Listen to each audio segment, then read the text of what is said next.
guys are part of the show. Or if I say something funny, you can laugh really loud. Okay? Excellent. Nice. Studio audience. This is the first workshop of the week too, so we'll see how it goes. There was notes for this. I didn't read them, but do you want to keep me on track? Absolutely. Okay, yes, you do. Okay. I'm basically the MC and you're my fireside chat guest. Let's do it. Oh, I have it here.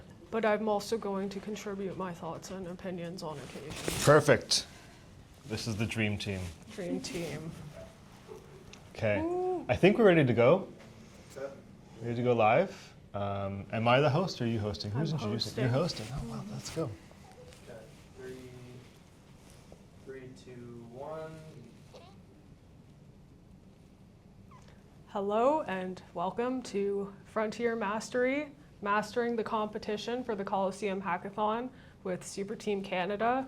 We're live from the Toronto Build Station kickoff week for the Frontier competition. And I'm Fib and Simon. I lead BD and digital assets for Superteam Canada. And I'm here with my lovely co-host, Simon. Hello, my name is Simon. I'm the lead of Superteam Canada. Happy to be here. Awesome. So why don't we start with just a brief overview of what is Frontier, what is Colosseum, and what are the opportunities? Sure.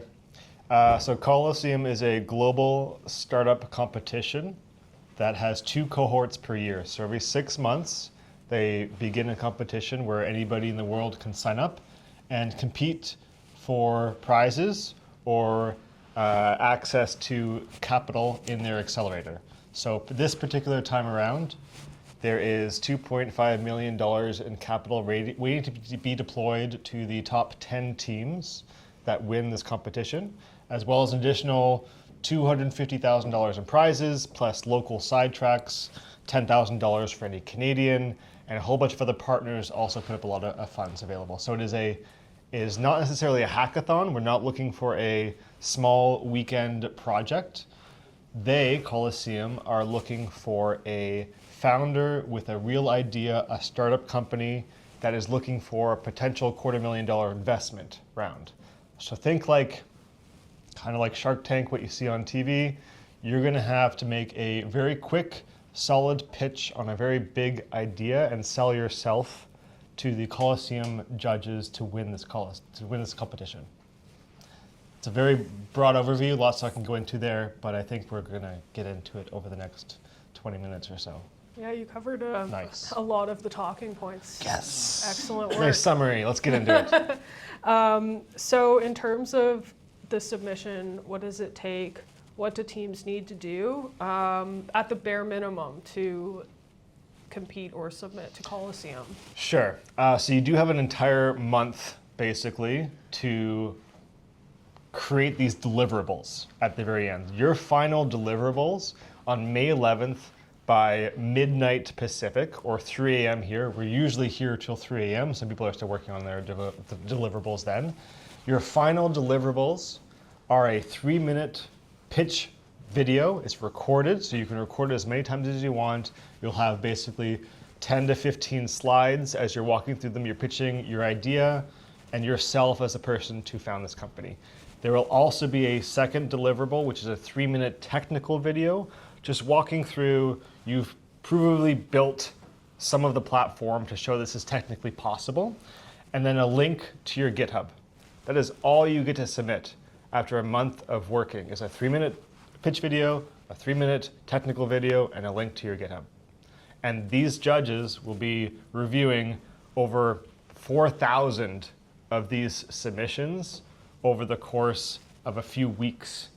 So you really need to make sure that your pitch video and your pitch are as high as quality, because if your idea is great and your ambition is fantastic and you have it all down pat, if your 3-minute pitch video, even the first 30 seconds of your pitch video doesn't catch their attention, it's a wash in the sea of thousands of 3-minute pitch videos. So get creative with the storytelling. But the bare minimum is just to record a video that explains what you're doing, and then the technical walkthrough, which is not just a demo, it's actually going through like what technical decisions did you make, why did you build it that way, showing the team how you think and how you think about the technical decisions. And also if you're thinking about, say, how it will scale, and are you being lean and agile? So that's part of the technical walkthrough video. And you leaked a little bit, but we do have the announcement of the Canadian sidetrack coming out today. Yes. Well, it happens every year. We haven't announced who the partner is yet. But yes. That's coming out today. Stay tuned to our Twitter for that announcement this afternoon. Yes. We do have one every time, so it's not a real leak, but yes, you'll find out I'm a more. leaker. And I'm interested in hearing, like, from your perspective, what was the most interesting or insightful thing that you heard from our talk with Nam last week? Nam is the founder of Moonwalk and Monkey DAO, and also a core contributor at Bonk. We had a fireside chat with him last week talking about his perspective as an investor and as a serial founder. What stood out for you in terms of his advice to founders? This might not be the best thing to say, but the first thing that comes to mind from our talk with Nam is I joked about bad projects being submitted to Colosseum this time around and which things not to do as to submit. And I joked about how, you shouldn't do another NFT marketplace because one, you know why, and two, because a few years ago, everybody was building one and they all died and crashed and there's no focus on it. But I joked about it, but he was actually serious. Maybe there's something potentially that could come back now that has died off, but with the advancement of AI, maybe you bring a unique spin to some sort of different type of marketplace that doesn't exist yet. So the surprising thing to me was like, okay, well, we can revisit all of the winners from past Colosseums. All those winners are all public. So every single 6 months, you have 20 to 30 of the top projects that won all of these funds and all this attention from the accelerator. What actually took off and what didn't? And maybe you can find an idea and add your own spin to it this coming up, and maybe that will catch some attention, and maybe there's something there. So like reiteration of old ideas with your own spin on it, and maybe add some AI into the mix and see what happens. Yeah. What stood out for you with our chit chat with Nam last week? I mean, this is pretty standard, and it's something I say all the time, but just getting feedback all the time, as much feedback as you can come out. I mean, we have a large number of people who are here at the Build Station in Toronto. You can talk to people, pitch your idea, hear what they think, find people who fit like your target user persona, your early adopter, and get them to test it out and just observe them using your product, or just try to understand better how they're currently solving the problem that you're looking to solve. But that was sort of one of his final points was just like keep getting feedback all the time. User feedback. User feedback, and also just external feedback. Yeah, and it doesn't even have to be many users. When you're trying to build your user database or your user base, it could just be 5 to 10 people in a group chat with you who are big supporters of you as a builder, and they're willing to kind of put in the extra 20 to 30 minutes a day every couple of days just to test out your latest iteration of your product and give you feedback. And just that small core group of people trying to give you as unbiased feedback as possible. If it's your parents and your brothers and sisters, they might not be able to be fully truthful with you. They might, depending on your family dynamic, but maybe try to find some people that might give you some unbiased feedback. Yes, that's a good point. But yeah, you should go back and watch that interview as well if you're looking to go long term and try to raise for whatever you're building. It's a good perspective to get, and that was live on our Twitter last week, and it was recorded as well. So some key advice we kind of touched on it, but build for a real user problem. Like, what are you actually solving? And one of the things I often see is that teams can't tell me what the problem is that they're solving for, or who they're solving it for. So who is your audience? Knowing what that looks like and not trying to do everything for everyone. And then once you can nail that down and communicate it, it makes the marketing side a lot easier. So in terms of marketing, I mean, this was originally a hackathon. It's evolved into more of a startup competition. So what should teams be doing on the marketing side? Two things. Founder-forward marketing is a huge thing across all industries right now. So you yourself can be communicating that you are coming to events like this on your timeline, if it's on LinkedIn, if it's on Twitter, saying that you're actually starting to build your project now, because if you think about the final submission, they're going to backtrack through your socials to say, are they actively building a month in advance of the submission deadline, or are they rushing this the last few days and just submitting a project that they built in 3 days? They're looking for a track record on your personal, professional, public socials, that you're actively engaged with the community, actively getting feedback, actively sharing what you're working on and sharing your experiences. The other thing is also your company or your project should also have an active social right now, and that can be a little bit framed a little bit differently with the voice of where it's being built from, sharing different experiences, launching, and then they will also look back through the past month of history of posts from that project's socials as well to see, is this person actively building and gaining an audience? Do they have 112 followers? Like, that's still an amazing establishment. Your first 100 followers, like it's pretty hard to kind of get things launched off the ground and have it be organic over the course of a month. So build a personal brand and personally being open about what you're building and when you're building it, and then build a professional business socials for the company or the idea that you're building. You can change the username here and there, you can change the PFP, but having the history of proof of work is definitely something they're going to be looking for. And I think there's actually like an official requirement on their website of submitting like a weekly update video of what they've been building. I think they're a little bit relaxed on that one, but they're looking for regular routine updates of what you're building and how you're building it. Yeah, the update video, it is optional, but I mean, you don't have to do it every week either. I would recommend doing it because why not? You know, hop on for 60 seconds of your week and share what it is that you're working on this week and what's changed, what have you learned. And it gives you an opportunity to, if the judges were to go deeper into what you're building and want to kind of get a sense of you as a founder, because often they're really looking at the founder, the founding team, because ideas change, products change, teams pivot. So getting to see, for example, do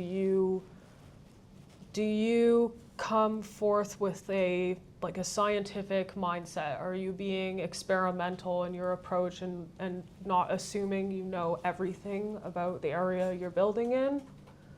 Which brings me to Colosseum Copilot. Mm.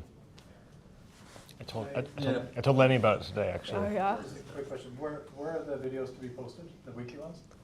On the Arena platform. On your Colosseum profile, in the submission, there is a place to put it. Yeah. Yeah. Copilot. Copilot. Let's get into this. If you go to the Colosseum Frontier website right now and you register and you create a profile, which I think most of you have done in here, at the top there's a little button that says Copilot, and that is a Colosseum AI agent trained on the past 5,400 submissions to Colosseum over the past 4 years.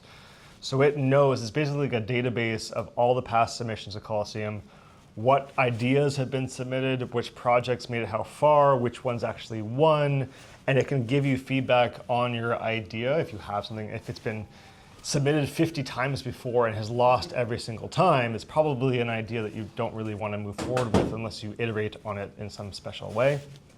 And there's also a bunch of other awesome things that it can do.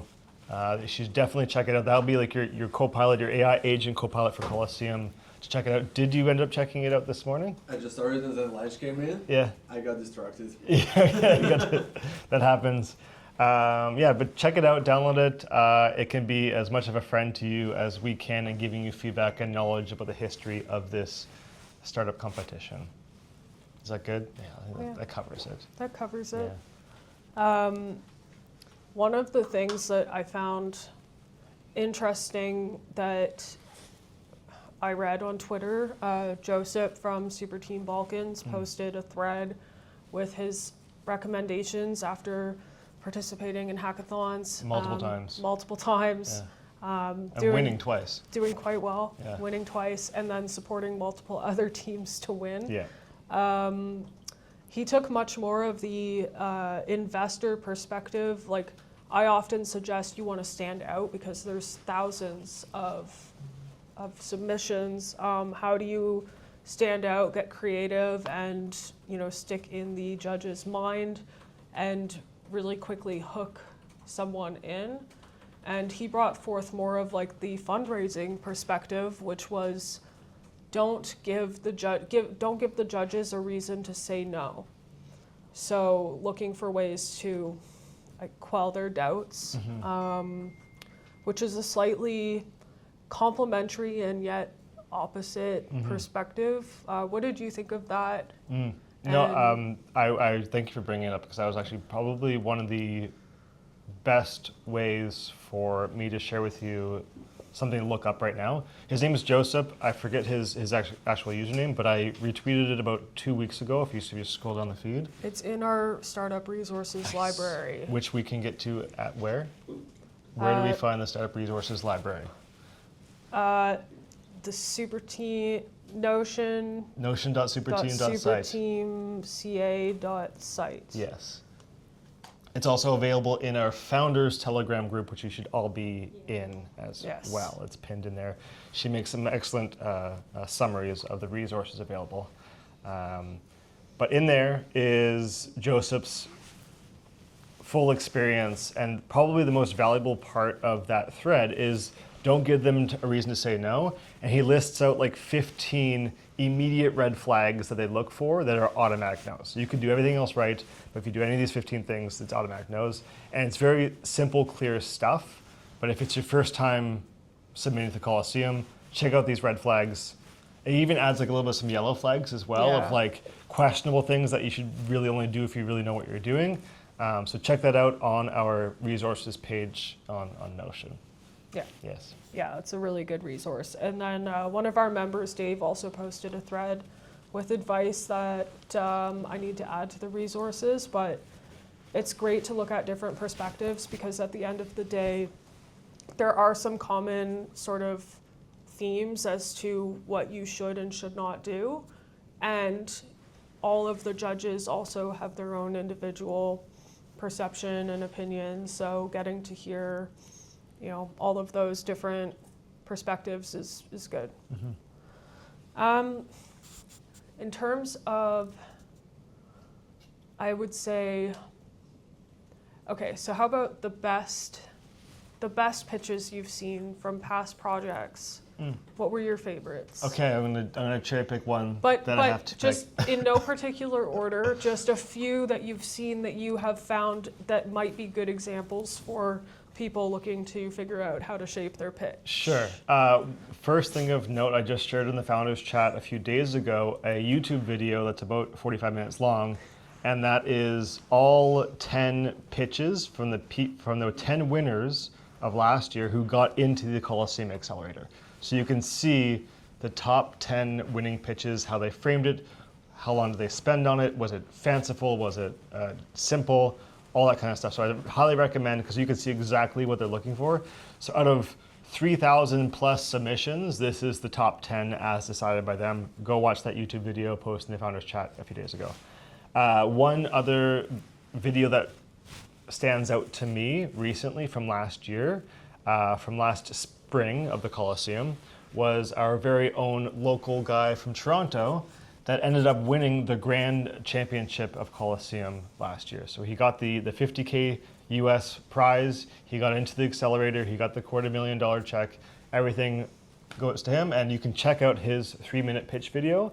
And if you watch it, it is to the point, straight, no fluff, not like monotone voice, but he's just like clearly practiced every word of this pitch many, many times. And there's not that many slides, not that many words on the slides. It's a fairly technical product that he was building at the time. He's pivoted a few times, I think, even now. But you can go watch it because it's just like, he clearly takes a complicated, big idea and just brings it all the way down to simple terms and clearly describes it. He does have branding on the slides as well, so he created very, very simple branding for his company, but it's not too much in your face. And so you watch that video, it's great. It's a great one. It's the one that won the Grand Championship last year, and he's also from Toronto. And I hope that he stops by, if not this week, he'll probably stop by at the final sprint when we do this again in May. Yes. That was Zelomir's tape drive? That's right. That was Zelomir's tape drive. I didn't want to name drop, but yeah. Zelomir, Z or Zed, I'm not sure where he says his name, but he's from Toronto. And if you check out his project, Tape Drive, it's decentralized on-chain storage solutions plus some other things that he pivoted to now. Yeah, so we had a talk with him for Cypherpunk? Yeah. So you can go back and watch that. In the resource library, Yeah. there is a link to YouTube recordings from all of our past workshops. So go through that for sure. If you don't want to watch the whole thing, you can feed it into AI and get Spark Notes. Yes. But it's worth watching. But to answer your question, that's the one that stood out to me. Thank you for the question. Yes, and for me, I'd also like to say I enjoyed the final submission for Borify as well. Tony, who's a member of Superteam Canada. I found kind of the introduction very compelling, what they're doing in terms of taking boring cash flow businesses and putting them on chain and sort of maximizing your ability to hold equity, but also then get continued cash from stable businesses, because that's where continued income is coming in. It's not always on chain. And I like his hook. I'd suggest checking that one out too. And then generally we do have more pitching resources, especially for Colosseum and the 3-minute pitch. We have pitch templates. And yeah, okay, what are the biggest red flags or don'ts for you in a pitch? The red flags or don'ts? Don't use AI-generated voice for your pitch. People really want to hear your voice and your personality coming through the pitch video. The video, the small circle video, is, I've seen optional, but 80 to 90% people use the face video because people want to see you talking and your expressions. So no AI. And then also, you don't need to get fancy with the pitch deck either. Your 12 slides, too many words is a big no. Too long is a big no. 20 slides is way too many. You're not going to get through it. I know you asked me what don't to do, but I'm going to recommend that people actually build 3 versions of their pitch to help them really, as a workshop, to get through what is actually important. What's your 1-minute pitch? What's your 3-minute pitch? And what's your 5-minute pitch? And you kind of figure out what are actually the 3 most important things to talk about. Because sometimes, and this has happened many, many times, when you go to conferences and you go to events, you actually only get a minute in an elevator with a guy that you just happen to run into is deploying capital, You don't want to waste the time. You don't have 5 minutes. You don't have 3 minutes. You have a minute until he gets off the elevator.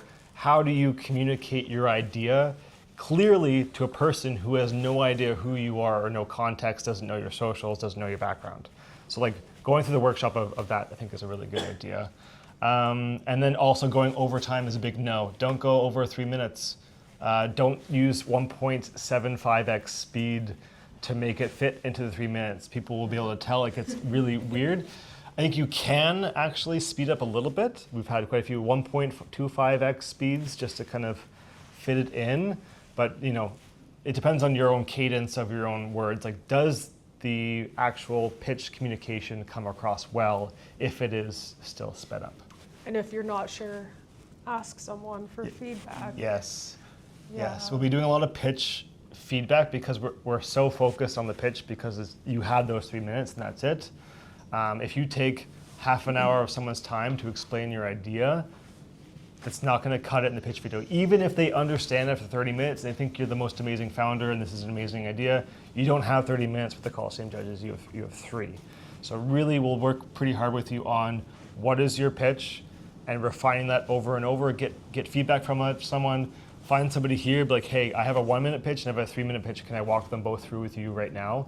Because you want to do this dozens and dozens of times. You will have dozens of times to do it because it's a recorded video. You can re-record it. You can actually record it, think it's amazing, upload it a few days early before the submission deadline, and then you can change it. You can delete it and re-upload a new one if you want to, as long as it's before the submission deadline. So you have every opportunity to do this as many times as you want to. So we practice it over and over as much as possible.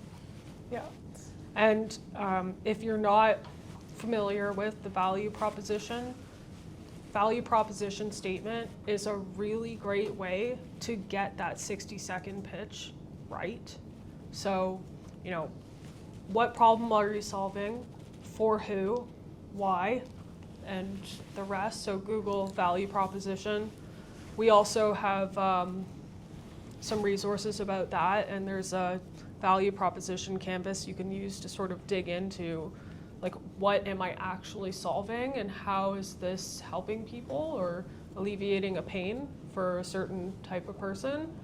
But yeah, that's a really great way to know, like, that is really all you need for your 60-second pitch. Your elevator pitch is like a little bit more than that.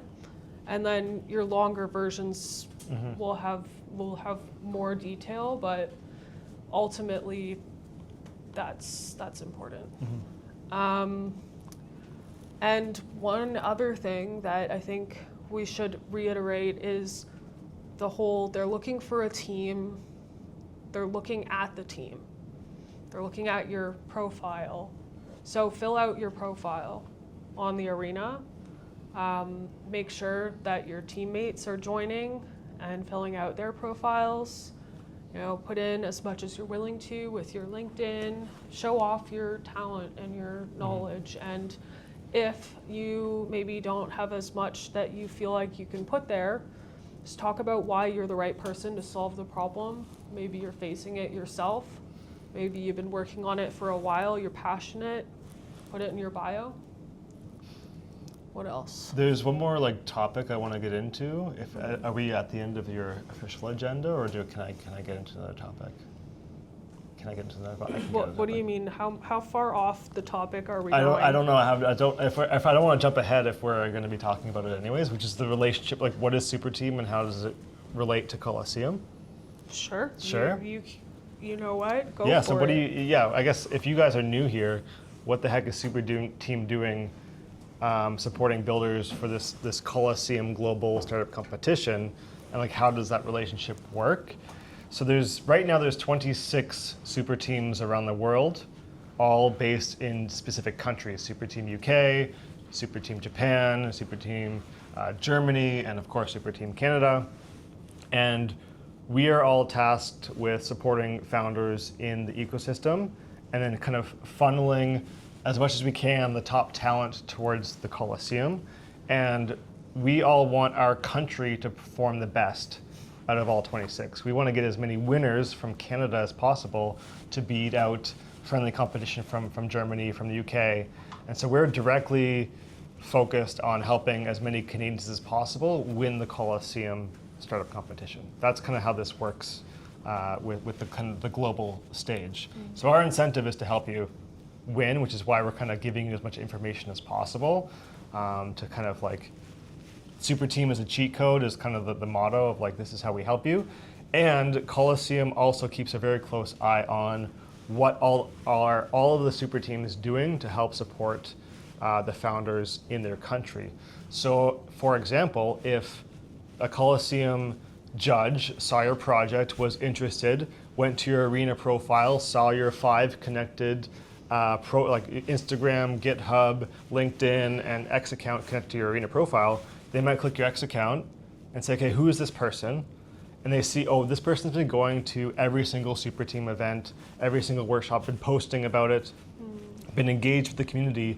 That sets you above all the rest of the people who aren't engaged with the community, who aren't coming out to events, who aren't coming to workshops, who aren't learning and engaged in the ecosystem. They don't really understand or know many of the founders in the country.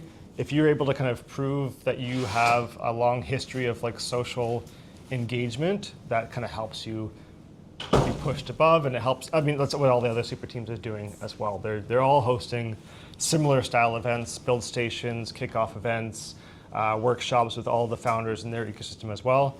We're all in competition to win.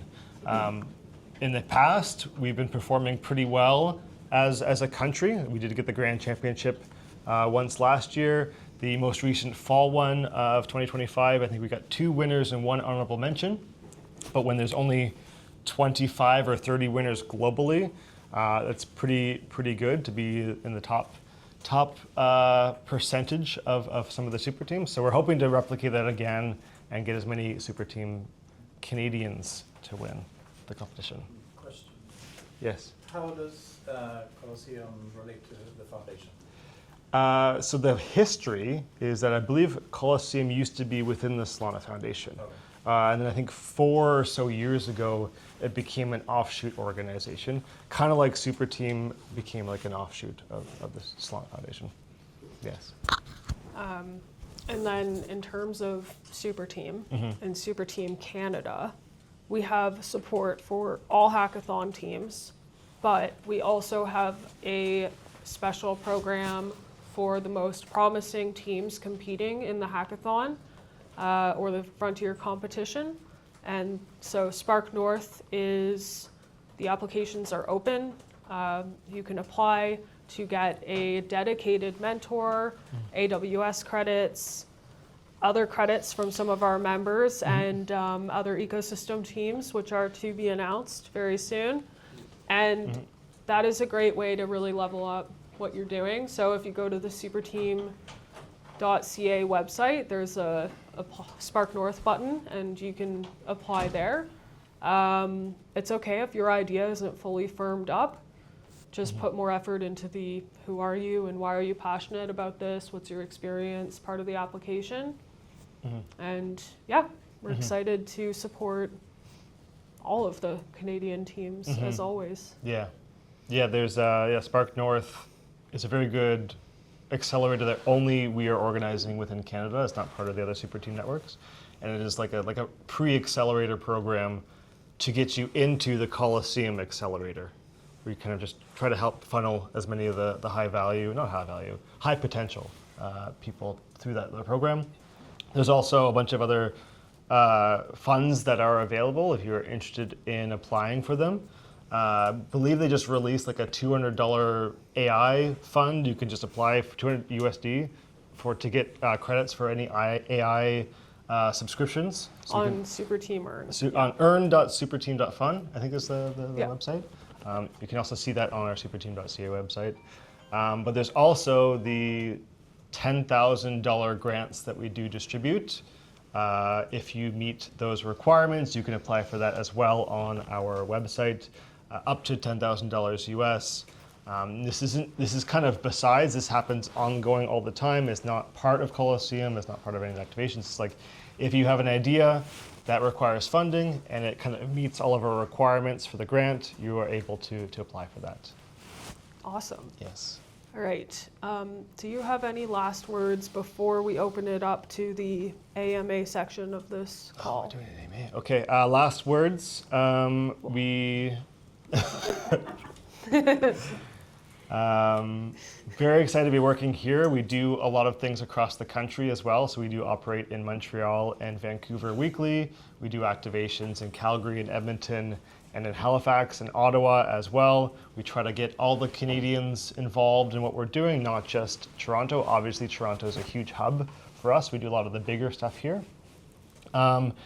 And yeah, we have a bunch of workshops this week. There's a schedule, there's office hours. I recommend you coming in for the office hours, but then you can then grab the whole team of us together with you and give you feedback on your idea. I think that's happening today at 4, and it happens a couple other days this week as well. And we also have a bunch of amazing founders doing the workshops. So the co-founder of Helios is here, Nick. He'll be doing a workshop later this week. The co-founder and CEO of Titan Exchange will be coming in. Some of you know him as Chris. And we'll be doing a bunch of other awesome workshops for you, specifically targeted this week for the early stage of the Colosseum. And then in May, when we have our final sprint week in the same place, May 4th to May 11th, we'll have a bunch of workshops focused on you finalizing your submission, getting your pitch really down, and kind of focused more on the end of the competition style stuff. So this is very preliminary ideas, feedback, direction, that kind of stuff, and then the end will be for your submission.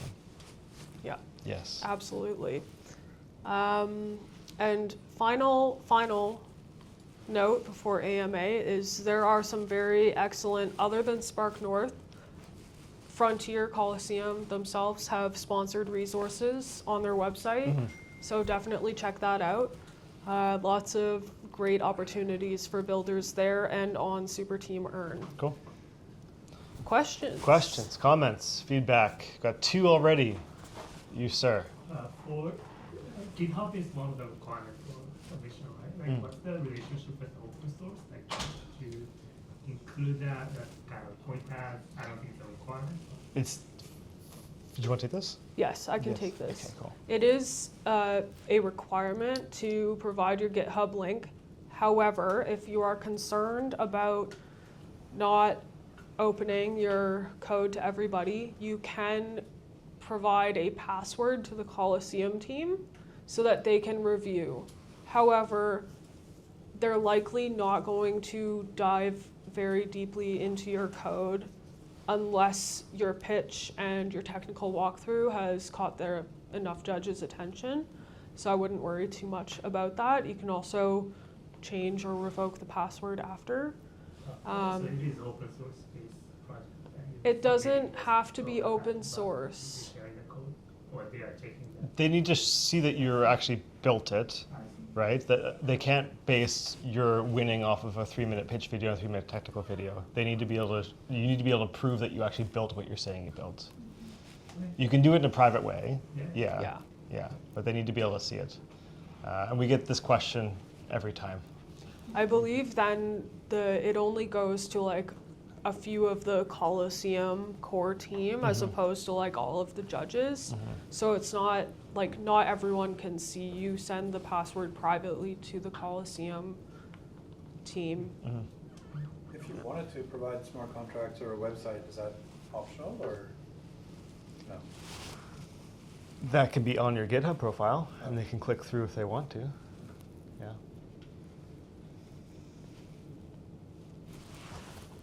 Two like short ones. First is the 250K investment. Is there a valuation in terms of what that amounts to? So the question was, sorry I didn't repeat the last one for the people on the stream. The question was the terms of the 250K potential access into the accelerator. For the specific terms, I would suggest going to the actual website and seeing the fine print of what that means. I believe it is also optional to accept those terms. It's not mandatory to actually take the 250K investment. And I believe it's for a percentage, I'm not going to name the number, but a small percentage of equity of your company. But that's listed on the terms. Yes. In the fine print, in the terms. Everyone gets the same terms. I believe it's the same terms across all up to 10 teams that do win the 250K, I believe. I think people have said they want to negotiate, or like, is it open to negotiation? And if you think like they do this every 6 months, they have 10,000 people, yeah, beggars can't be choosers, you know? It's. In terms of that 1 month timeline, Yeah. is there a specific kind of launch date that only projects kind of launched after the start of hackathon are considered, or you could have launched a project before the hackathon started? So the time frame, the question is about have you or can you start the project that's due in a month before today is what you're asking, right? So it can go back up to 3 months before, and they will go back through your code submissions to see when you actually started building your project. But they've been fairly flexible in the past with that deadline, depending on how much interest they take in you as a startup. Obviously, they are looking for teams to invest into. If nobody's invested into you and you've been working on this for 6 months or a year, then they could still potentially take you pretty seriously. I think the terms that they've been public about is if you have already raised funds in the past above 250K, you're probably, don't quote me, but beyond what they're kind of looking for. They're looking for more of the early stage people to invest into. Yeah, I'm going to add to that. Please, thank you. Yeah, I probably said something wrong there. No, Okay. not at all. Like that was in the FAQs for a long time, was like the prior to 2 months, and I believe it might even still be there on the site. But based on who they've been selecting and the calls that we've had with the team, it's much more leaning towards the latter thing that you said in terms of whether you've raised investment or not. And they did mention in some of their tweets that a lot of the winners have actually competed or submitted to 3, 4, 5 hackathons before winning. But if you do that, you want to show like what has changed or what have you learned since you last submitted. But yeah, it's generally more about have you raised funding. Yeah. I think before I get to your 2 questions, sorry, there's one other thing I'd like to talk about, which is we haven't talked much about it today, but that is the use of AI in building your startup. And I think I've been going to a lot of other AI events here in Toronto. I think I've seen a bunch of you there. The level of quick execution that can happen now with all of these tools is insane. And the fact that you have a month, even if you just started today, the fact that you have a month to build a product or a concept with the tools that are available today, it's like I think the bar is going to be so much higher this time around because people have all this time to build this amazing product, to build a brand, to build the users and everything impossible. Like I would definitely said explicitly, you cannot win if you don't use AI in your startup, is what they said. And I have good news on that, which is that we have multiple workshops this week about AI. One is about how to create an efficient AI team with Pentagon in terms of like using agents for your workflow. And another one on marketing with AI with, my brain just froze, help. Unusuals? It's Usuals AI. Yeah. The reason it's confusing is because their other brand is Yeah, they pivoted Unusual, as well. They pivoted as and well. then now it's Usual, but Usuals AI. Yeah, and they're focused mostly on single early stage founders that need to create high quality marketing content around their products. And they have obviously a service to be able to provide that to you. So they're going to do a quick demo with us later so you can create some high quality videos around your product. Yes, Alex. Hello there. Hi. I was just wondering, like at this point, are you basically expecting, or maybe not you, but the judges, are the judges basically expecting the project to have like existing traction by the time that the hackathon is over? What I mean by traction is like, at this point, because of how like AI gives you such access to stuff like coding and video production and marketing, like will it get competitive to the extent that like judges are just expecting us to have end users already? She seems like she wants to answer this one. Do you want to say the question? Yes. The question is, are the judges expecting the projects to have an established user base at point of submission? Is that? Yeah, pretty okay, much. good. Generally, what they have said in the past, and this is from what we've heard directly from Maddie and the team, is that at least having 5 people in a Telegram chat testing your product and giving feedback, or if they can't test the product yet, giving feedback on, say, your ideas. In some cases, if what you're building is super compelling and you can demonstrate that there is going to be a market for it, you may not have active users yet. However, yes, with the amount of efficiency that can be created, it may be more competitive in terms of what people are able to achieve during this period. Mm-hmm. And I've also seen projects win that were not fully launched before. Mm-hmm. Mm-hmm. So in the past, there's been a whole scale of fully launched product with an established user base, all the way to like not launched products and no users. All of those have won in the past. So it's not a requirement, but obviously, if you can prove product market fit and you can prove users, that's obviously better and a higher chance of you winning. Sure. And sorry, I'm just gonna add to that, not necessarily proving product market fit, but showing that you as a founder have the hunger to find it. So like demonstrating, again, like the experimental mindset, that you're talking to people, what you figured out, and really what they're looking for is for you to show them or help them to see something differently than they saw it before. So, just to add on to that, sorry, is it like you're saying that somebody can submit a proof of concept as well? Like it's not fully developed or it's not fully live to even accept beta testers and stuff. So that's what a proof of concept is, right? So You wouldn't be disqualified, I don't think, but I would say your chances would be a lot lower of winning. What would you be submitting as the proof of concept? like the proof of concept will still be an MVP without any users or anything like Oh. that. If you are submitting like a prototype or like a very minimum product, then it's still possible that you can win. But again, it's better if you're also demonstrating that you're actually talking to users or customers, businesses that may use your product or service. Before we get to you, Dev, I know you have a question. You're next. But before I forget what's in my head right now, I know we're all here talking about the Colosseum. It ends on May 11th, and we're all kind of building a startup. And we're helping you with what the judges are looking for.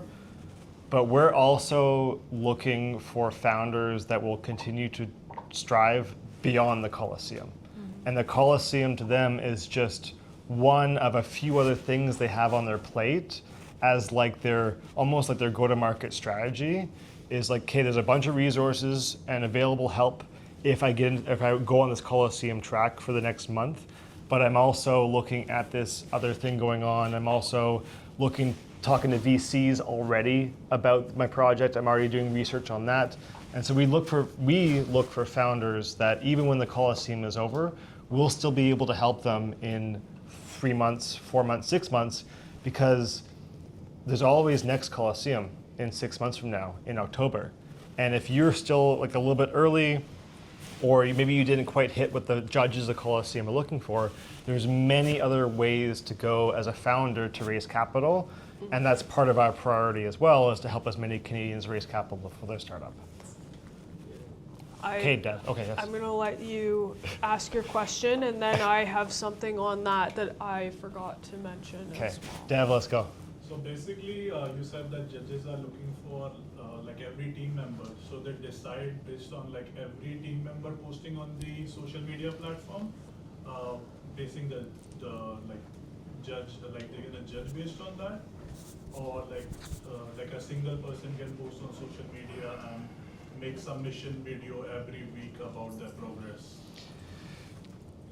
So I'm gonna go out and say that if you have 4 team members and your product or company's socials, if you all 4 of your team members are actively posting about their experience building a product every couple of days, and they're also all engaging with the product socials, but they also have their own brand, like that just strengthens you as founders in general. And like people would find that attractive. If there's only you, or if there's 4 people on the team and only one person is active on socials with the socials of the brand, and the 3 other are completely silent, unknowns, don't know who they are, like how would that be better than all 4 of you being active on the socials is what I would say to that. Like it's not required, but you're building a brand as a founder and they're looking to invest into founders. So you need to figure out how do you manage that with your co-founders and potentially balance that with your company's brand as well, because you may pivot a bunch as well. As we said, let's say your brand's socials might change as well. So like you should focus more on your own personal brand as a founder as well, as much as your company. And in terms of the arena like update video, I believe it's just your team submitting a video, like one per project, not per team member. And then at the same time, a caveat to this is if you have a team member that's really not where their strength lies, and say they can just make sure that their LinkedIn profile is filled out well, maybe they've asked a couple people for recommendations on LinkedIn, like building a little bit of social proof. You're not just sort of like an unknown sort of mystery contributor. But if that person's time is not best used on Twitter, then I guess you as the founder or leader need to make that call, or maybe they'll make the call for themselves, but it may depend on your team. Okay. And I've just absolutely forgotten I'll take it while you try to remember. I think a good example of this, if you want to look to examples, would be the co-founders of Helios. There's 3 of them. One is Mert, who does not stop tweeting and has not stopped tweeting for years. He is, the founder forward marketing. He does all the branding, all the push for awareness, all that kind of stuff. But he has his own brand that is kind of separate from the Helios socials and that kind of stuff. Then there's Nick, who's here today. He's a little bit active on socials. He's there as kind of like a supporting front person. He's not active, but he's aware and he's present. And then there's a third one, which we don't see too much about. So like there's a whole scale of things, and you can play to your strengths. If somebody on your team doesn't want it, doesn't like it, doesn't want to do any of that stuff, that's fine. At least get like an established profile, just so they don't look like suspicious. But then they can go back to kind of focusing on what they want to focus on. And I remembered the question, which I think if we're done would be a nice way to wind us down and Sure. get to our final words, which is I'd love to hear about some projects that did not win at Colosseum, but went on and continued to build and have become known across the Solana ecosystem. Titan Exchange? Titan. Titan Exchange, yes. For those who don't know, Titan Exchange, all the co-founders were here in Toronto last year, or actually a year and a half ago they worked with us. And From the very beginning. From the very our beginning. They were pre-product, I believe. First co-working station, yeah. They were coming in every Friday with us November of a year and a half ago, and just kind of working together as a team, present there every Friday, showcasing some of their updates to some people here and there. And they won our Canada track internally during that Colosseum, but I don't believe they won any position at the Colosseum. But for them, the Colosseum was just one of many things that they had on their plate. They were going to drive forward with this product no matter what happened with the results. And then as you saw, they are now the best I'm going to get in shit for saying that, but aggregator in the ecosystem with the best swaps, and they've taken quite a big chunk of market share from all of the competitors. I'm being very political with this. Yes, and we used to joke back then, like there was one time that I was ordering lunch, there was just maybe like 5 of us. It was one of our first build stations, Yeah. and I was like, so when is Titan going to be sponsoring our lunches? And we started joking about having Titan Station. And then they Yeah. circled back and Yeah. sponsored our startup village eventually, and now they have their designated desks at our Yeah. Superteam Canada office. So do not get discouraged if you did not win in the past and you're thinking about not submitting this time, but you're on the fence. Mm-hmm. Don't be too discouraged. Just keep going. Mm-hmm. Absolutely. Cool. Any last questions? We've been going, it's a full hour now. Yeah, we're hitting. We can take one more question and then we'll take a quick break and we can answer your questions at our office hours in an hour. But last one. Any advice for cross-chain projects? Is there any chance for a cross-chain project to win? And what would a cross-chain project have to do to win? The question was just the topic of cross-chain projects and the potential winning for cross-chain projects. I can comment on this, or do you want to take it? I will make a quick comment, which is that, in your pitch, one of the things you want to talk about is like, why you, why now, why Solana? And one of the things that the Colosseum judges will think about is, what is your impact going to be on the Solana ecosystem? Not necessarily what is your impact going to be on the other ecosystem, but if being a part of another ecosystem or being cross-chain could have a benefit to Solana, then I would find a way to place that in your pitch in a way that, it doesn't have to be a weakness at all, and just make sure that you're clear that there is some aspect of the project that is touching Solana so that they don't think that you're confused about what competition you're submitting to. Do you want to add to that? No, that was good, Okay. but better so than I could, so that's good. Cool. Thank you for coming. We'll see you at 4 o'clock for the office hours in here. Hopefully it won't be as hot by then. And then tomorrow we have a bunch more workshops if you want to come by. And of course, this place is open 24/7. So if you're a night owl and you want to keep working. Obviously, we do ask you be respectful of the space, clean up after yourself.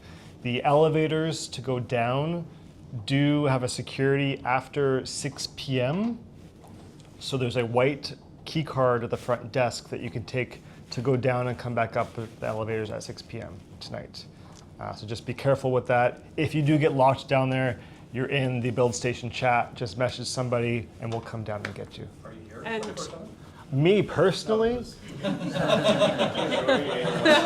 know those beanbags look really comfy, but there will be somebody here, part of our community, the ops team, so Skyrise is there, Jonah, you'll see him at the front desk, as well as Hugo and Gonzalo, they're with us as well, and then we have a bunch of super team members that like to hang out, so.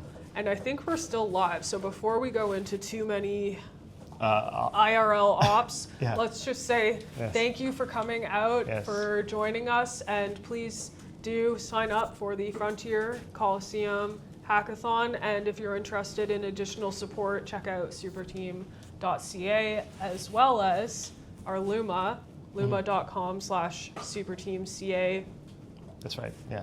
You'll find it. for our events. Yes. Thank you for coming.